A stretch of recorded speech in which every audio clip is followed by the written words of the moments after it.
नमस्कार, जय हिंद दोस्तों, आप सबका स्वागत है हमारे YouTube channel daily OPS pension news. इस चैनल पर आपको ओपीएस पेंशन से जुड़ी तमाम खबरों के बारे में बताया जाएगा। तो हम आपसे निवेदन करते हैं कि अगर आप हमारे YouTube चैनल पर पहली बार विजिट कर रहे हो तो चैनल को सब्सक्राइब जरूर करें, पास ही में लगी बेल आइकॉन को ऑल पर कर दीजिए ताकि हमारे आने वाली हर वीडियो आप तक पहुँचे सबसे पहले।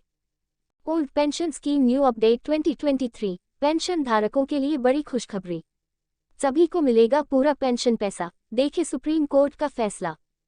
जैसे जैसे पुरानी पेंशन योजना ऑप्स पर वापस जाने की मांग अधिक लोकप्रिय हो रही है, अधिक से अधिक राज्य इस बदलाव के लिए अपना समर्थन व्यक्त कर रहे हैं।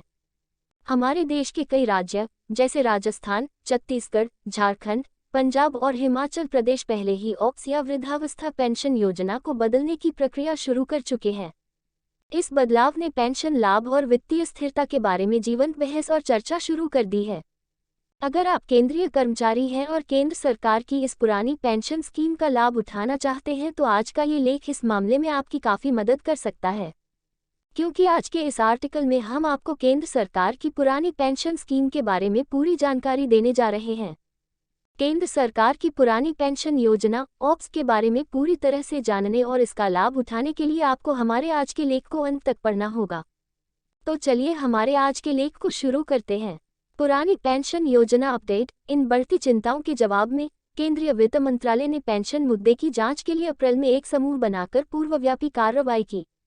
विशेष रूप से इस समूह को सावधानीपूर्वक अध्ययन करने का काम सौंपा गया था कि क्या वित्तीय जिम्मेदारी बनाए रखते हुए पेंशन लाभ में सुधार के लिए राष्ट्रीय पेंशन प्रणाली एनपीएस में किसी बदलाव की आवश्यकता। समाचार लेखों से पता चलता है कि कुछ राज्यों ने इस मामले से संबंधित एक नया सुझाव दिया है, जो पुरानी पेंशन योजनाओं के बारे में चल रही चर्चा में और योगदान देगा। ये घटनाक्रम पेंशन नीतियों के जटिल और बदलते चरित्र और सार्वजनिक क्षेत्र के कर्मचारियों की वित्तीय स्थिरता और जीवन की गुणवत्ता के बारे में व्यापक बातचीत को उजागर करते हैं।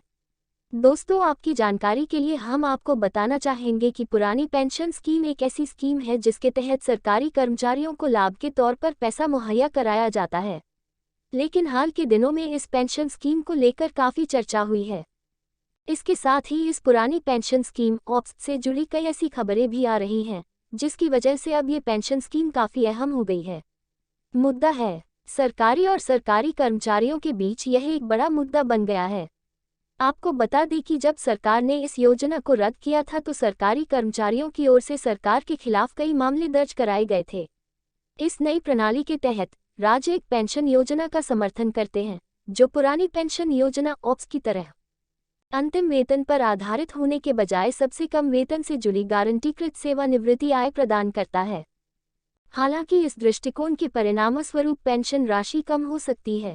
ये सेवानिवृत्त लोगों को निश्चितता और आश्वासन प्रदान करता है। कुछ संदर्भ प्रदान करने के लिए पारंपरिक पुरानी पेंशन योजना में, जो एक परिभाषित लाभ योजना है, सरकारी कर्मचारियों को आमतौर पर अपने अंतिम वेतन का 50% पेंशन के रूप में मिलता है।